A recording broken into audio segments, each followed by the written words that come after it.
অন্তর্বর্তী সরকারের উপদেষ্টা পরিষদের নতুন সদস্য হিসেবে শপথ নিয়েছেন অধ্যাপক সি.আর. আবরার। বুধবার সকাল 11টায় বঙ্গভবনে শপথ নেন তিনি। গত মঙ্গলবার ৪ মার্চ রাজধানীর হেয়ার রোডে ফরেন সার্ভিস একাডেমিতে প্রেস ব্রিফিংয়ে প্রধান উপদেষ্টার প্রেস সচিব শফিকুল আলম তার উপদেষ্টা হিসেবে শপথ নেওয়ার কথা জানান। তিনি বলেন, অধ্যাপক সি.আর. আবরার উপদেষ্টা হিসেবে বেলা 11টার দিকে শপথ নিতে পারেন। ওনাকে শিক্ষা উপদেষ্টা করা হবে এই কথাও জানান তিনি। বর্তমানে এই মন্ত্রণালয়ের দায়িত্বে রয়েছে অধ্যাপক ওয়াহিদ উদ্দিন মাহমুদ। গত 15ই ফেব্রুয়ারি অন্তর্বর্তী সরকারের উপদেষ্টার পদ ছাড়েন মোহাম্মদ নাহিদ ইসলাম। এরপর তথ্য ও সম্প্রচার মন্ত্রণালয়ের দায়িত্ব পান মাহফুজ আলম। এবার উপদেষ্টা পরিষদে আরও একজন যুক্ত হলেন। শিক্ষা মন্ত্রণালয়ের দায়িত্ব পাওয়া নতুন এই উপদেষ্টা কে? চলুন তার সম্পর্কে কিছু তথ্য জেনে নেওয়া যাক। চৌধুরী রফিকুল আবরার বা অধ্যাপক সি.আর. আবরার এর জন্ম 1952 সালের 17ই আগস্ট। তিনি ঢাকা বিশ্ববিদ্যালয় এবং যুক্তরাজ্যের সাসেক্স বিশ্ববিদ্যালয়ে পড়াশোনা করেছেন।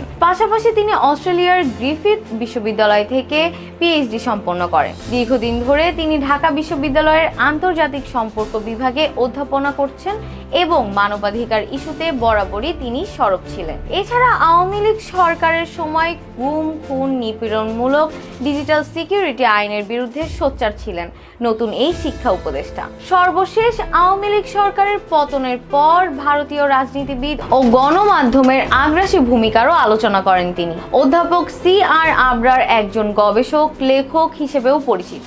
দেশ বিদেশের বিভিন্ন সংবাদপত্র ও জার্নালে তার লেখা প্রকাশিত হয়েছে।